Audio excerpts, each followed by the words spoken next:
गरीब की पालक चाट। दूर दिशा में सुंदरपुर नामक एक गांव था। उस गांव के चावल पूरे प्रदेश भर में मशहूर थे। उस गांव में एक ही व्यापारी था जिसने प्रदेश भर में चावल का बाजार फैला रखा था। वो व्यापारी सेठ हरिवंश लाल थे। सेठ हरिवंश लाल की खुद की कोई औलाद नहीं थी। उनकी एक भतीजी उनके साथ रहा करती थी जिसका नाम रुक्मिणी था। रुक्मिणी के माँ बाप बचपन से गुजर गए थे। सुंदर और सुशील रुक्मिणी को देखने के लिए एक बार लड़के वाले आए। कहाँ तक पढ़ी हो बेटा? जी, इंटर पास कर लिया है। आगे की पढ़ाई होम साइंस से कर रही हूँ। खाना बना लेती हो बेटा? जी, मुझे घर के सारे काम आते हैं। लड़के वालों को रुक्मिणी पसंद आ जाती है। एक रईस परिवार की बेटी रुक्मिणी को काफी शोहरत के साथ विदा किया गया। चाचा जी की बात मानकर शादी करने वाली रुक्मिणी को शादी के बाद ये बात पता चला कि उसका ससुराल बेहद ही निर्धन है। उसके पति फुटपाथ पर चाट का ठेला लगाया करते हैं। प्रणाम मम्मी जी। प्रणाम पापा जी। आज ससुराल में पहले दिन मैं खाना क्या बनाऊं? बहू, हमें माफ कर दो। तुम्हारे चाचा जी ने ही हम गरीबों को कहा था कि हमारे बेटे की शादी उनकी भतीजी से करवा दो। हाँ बेटा, उन्होंने ये भी कहा था कि हम शादी पूरी होने तक इस बात का पता चलने ना दें। उन्होंने शादी में हुआ हमारा खर्च भी पूरा उठाया। हम गरीब जरूर हैं पर लोभी नहीं। हम तुम्हें रानी की तरह रखने की पूरी कोशिश करेंगे। हमारा बेटा जितना भी कमाता है पूरी मेहनत से कमाता है। मम्मी जी, पापा जी, मुझे शुरू से सारी बात पता थी। आप लोग अफसोस मत कीजिए। मैं इस परिवार में आकर खुश हूँ। आप लोग बिल्कुल भी परेशान ना हो। आप ये बताइए ना, क्या बनाऊं खाने में? बेटा, पहला दिन है, कुछ मीठा बना दो। रसोई में थोड़े चावल और दूध रखे हैं। खीर बना दो। जी मम्मी जी। रुक्मिणी ने खीर बनाकर सभी को खिलाया। सबने खीर की खूब तारीफ की। फिर रुक्मिणी बाकी कामों में लग गई। पति राजेश अपने काम पर गए थे, फुटपाथ पर चाट का ठेला लगाने। रात को दुकान बंद करके राजेश कमरे में आता है और रुक्मिणी उसे पानी का गिलास पीने के लिए देती है। कैसा रहा आपका आज का दिन? मंदी है बाजार में, लोग कम नजर आ रहे हैं, फिर भी 2-4 प्लेट चाट बिक गई। कोई बात नहीं, आप पालक की चाट बेचिए, कल से लोग आने लगेंगे। तुम इतने दावे से कैसे बोल सकती हो रुक्मिणी? एक बार मेरी बात तो मान कर देखिए, प्रश्न मत पूछिए। ठीक है, कल से मैं पालक की चाट तैयार करूंगा। वैसे भी पीछे बगीचे में ढेर सारे उगे हुए हैं, कोई खर्च भी नहीं लगेगा बनाने में। फिर अगले दिन राजेश पालक का चाट बनाकर बेचने के लिए निकल गया। राजेश शाम को ठेला लगाकर घर आ गया। रुक्मिणी, रुक्मिणी! मम्मी पापा जी सो रहे हैं। क्यों ऐसे चिल्लाकर आवाज दे रहे हैं आप? गजब हो गया रुक्मिणी, कमाल हो गया। क्यों, सारी पालक चाट बेच आए क्या?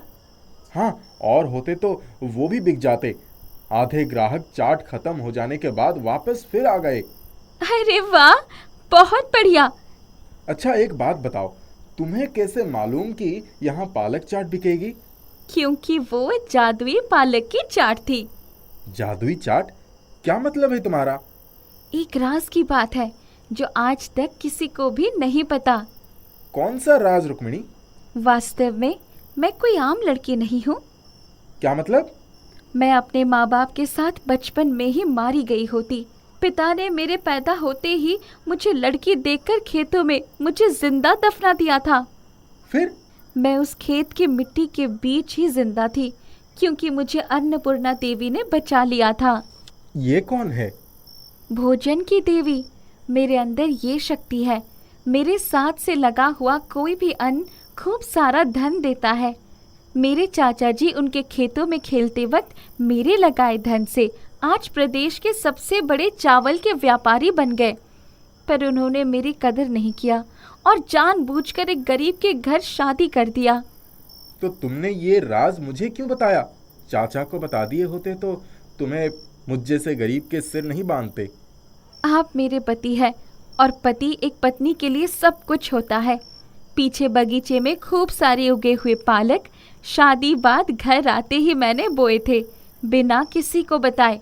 आज से वो फल देना आपको चालू कर दिया। तुम देवी हो, मेरी घर की लक्ष्मी हो। सच कहते हैं कि लड़कियां ही घर का भाग्य उदय करती हैं। तुम भी यहाँ मेरे घर का भाग्य उदय करने के लिए ही आई हो। ठीक है, पर ये बात किसी को पता नहीं चलनी चाहिए। अगले दिन एक व्यापारी पालक की चाट खाने राजेश के ठेले पर गया। तुम्हारी चाट बहुत बढ़िया है। मेरे साथ तुम पार्टनरशिप करना चाहोगे? कैसे पार्टनरशिप साहब? आप सारी पालक चाट मुझे दे देना, मैं अपनी कंपनी के नाम से बेचूंगा। फिर इसमें मेरा कितना फ़ायदा होगा? अरे जो भी कमाई होगा उसके लिए आपको ग्राहक खोजने की ज़रूरत नहीं पड़ेगी, सब मैं खरीद लूँगा। ठीक है सर, ये सौदा मंजूर है। आप ऑर्डर देते रहिएगा, मैं उसे पूरा करते रहूँगा। ठीक है, सौदा तय रहा। रात को राजेश ने घर आकर रुक्मिणी के हाथ से उगाई हुई पालक के लिए शुक्रिया कहा और सौदे की सारी बात बताई। रुक्मिणी ने भी उस रात अच्छा सा लजीज खाना बनाकर राजेश को खिलाया और खुशी से पूरी रात अपने ख्वाब सजाए।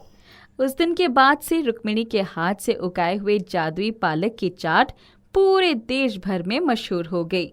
राजेश और उस व्यापारी ने मिलकर उसकी हजारों शाखाएं पूरे देश भर में खोल दी और सारी शाखाएं लाखों का व्यापार करने लग गई। राजेश की पालक चाट एक ब्रांड बन गई और रुक्मिणी समेत उसका पूरा ससुराल अरबपति बनकर ऐश करने लगा। ये बातें रुक्मिणी के चाचा तक पहुंची। अरे ये रुक्मिणी का परिवार इतने पैसों वाला कैसे बन गया? मैंने तो एक गरीब से उसकी शादी जानबूझकर करवाई थी। हाँ, तो ये लोग अमीर बन गए हैं, तो आप भी थोड़ा बात शुरू कर दीजिए रुक्मिणी से। अरे कैसे जाऊंगा? अरे आप कोशिश तो कीजिए। वैसे भी रोहन को विदेश पढ़ने के लिए भेजना है। सोचिए तो जरा कितना पैसा लगेगा। वो सब हम रुक्मिणी से ही निकलवा लेंगे। भोली भाली तो है, तुरंत मान जाएगी। रुक्मिणी के चाचा रुक्मिणी के घर आते हैं। रुक्मिणी बेटा, कैसी है तू? जी ठीक हूँ, आइए बैठिए, मैं आपके लिए कुछ खाने के लिए लेकर आती हूँ। अरे नहीं बेटा, बस तू बैठ, मुझे तुझसे कुछ बात करनी है। जी बोलिए। तू तो बड़ी पैसों वाली बन गई है, जरा बता तो ये सब कैसे हुआ? तभी वहाँ राजेश आ जाता है। कौन आया है? चाचा जी आए हैं। क्या आप यहाँ क्यों आए हैं? आपने रुक्मिणी के साथ बहुत बुरा किया है। मैं आपको एक मिनट भी यहाँ बर्दाश्त नहीं कर सकता। जल्दी से जल्दी यहाँ से चले जाइए। और रुक्मिणी, तुम चलो मेरे साथ। इनके पास बैठने की कोई आवश्यकता नहीं है। राजेश रुक्मिणी के लालची चाचा को डांट कर भगा देता है और कभी वापस घर में नहीं आने देता है।